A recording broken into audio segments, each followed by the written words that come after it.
Okay, welcome again. Another episode of Beyond Rote. And this one, I want to take a break from the Alaman for a moment and play a different song. This is a favorite tune of mine called Very Early by Bill Evans. And this is a transcription from Bill Evans that will give us something else to think about and just be a nice breather. So here it is.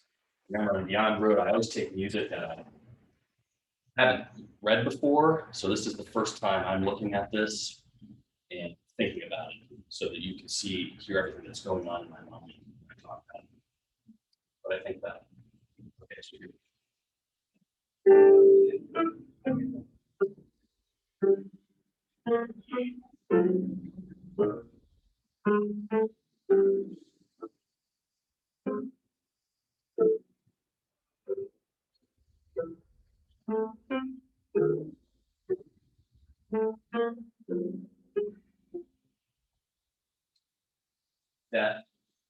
that's the first part of it. Might be a little too much for us to look at. Um, and of course, I'm simplifying it a little bit. Um, some jazz you might do something.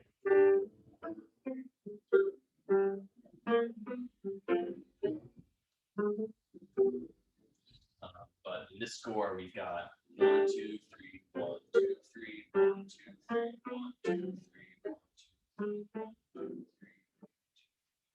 Let's stop there because I think that's a nice ending point. That's 1, 2, 3, 4, 5, 6, 7 bars, and you can see it's very easy to sight read because there aren't a lot of notes, no difficult technique, but it sounds really interesting. And the challenge is how am I going to remember this? So I really like this tune. Of course, the first thing I noticed is we start, for that phrase at least, we start on our C chord. It's an interesting C chord. We've got our C and our G, of course. We have E. Then we've got these two other notes.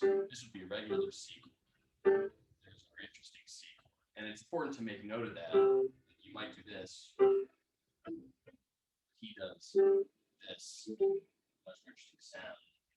And we actually end on that too. Remember, and we can actually think about that as our cadence at the end of the phrase. We have the little line. So we have this little thing. And then we have some random stuff.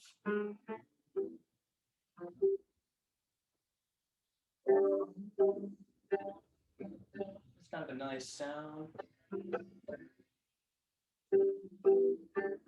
This is an interesting G chord. We've got our typical notes, but he's also added a sixth in there. So that's a 13th. He's added a 13th.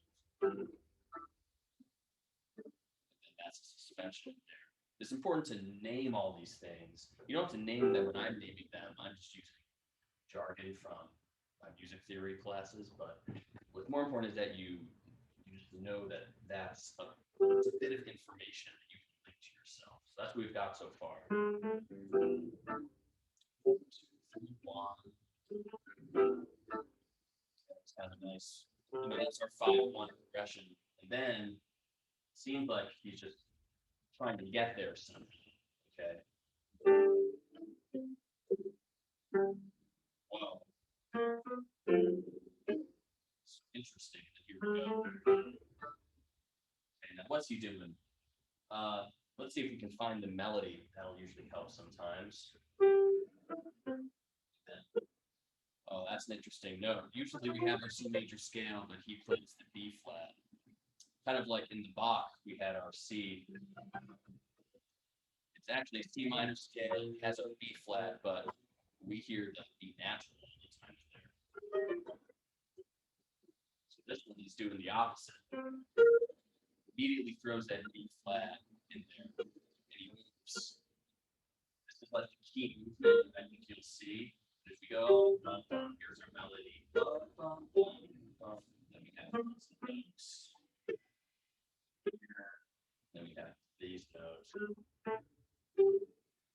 Okay, so this is a C major. Okay, that's easy. And then we have this. back to the G. So we're kind of decorating this G with this B flat. And I threw that A flat in there because it kind of feels like that kind of is a nice sound.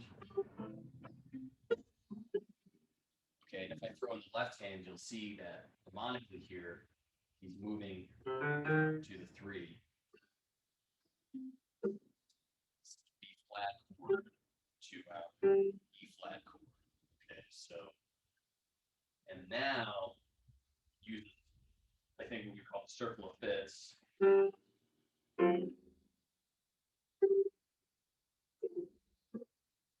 the melody here.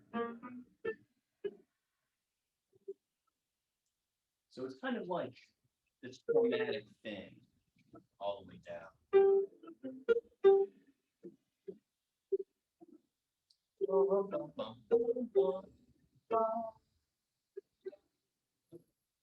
That's kind of it. He just kind of just using these notes, which kind of fine to play around with.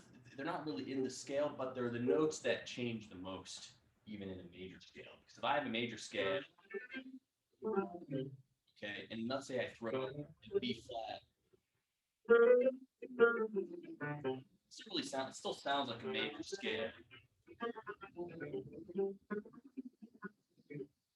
It still sounds major as opposed to throwing something like this. That is like the note that really changes everything. But he doesn't use that in the melody. He does in the bass, but that's for a different function. He uses it in the melody. So we can still think of this as really in C major. Okay.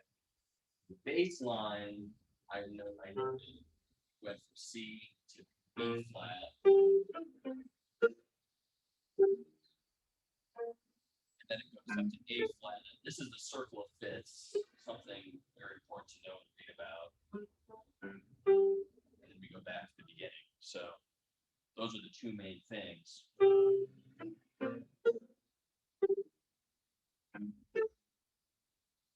That's an interesting sound. Wow. To a very nice, pleasant sound. Hear that dissonance.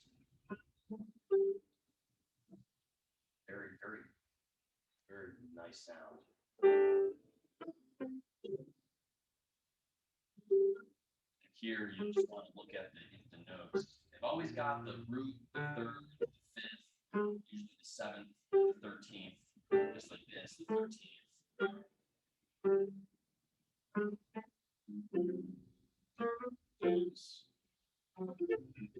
That's the minor 9. The 7th, the 3rd, the 13th, minor 9. And here we go. Ready? What is he? Oh, he throws in the 9th. That would be like the normal. He throws in the 13th and the 9th. Then he goes back to.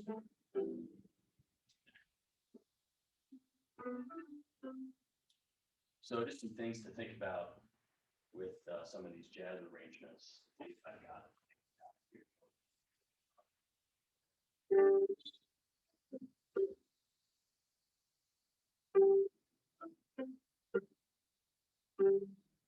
Oh, I love that sound.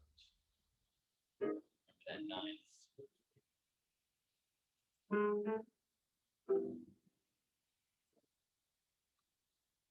Oh, so nice. So a little bit of something different for you there.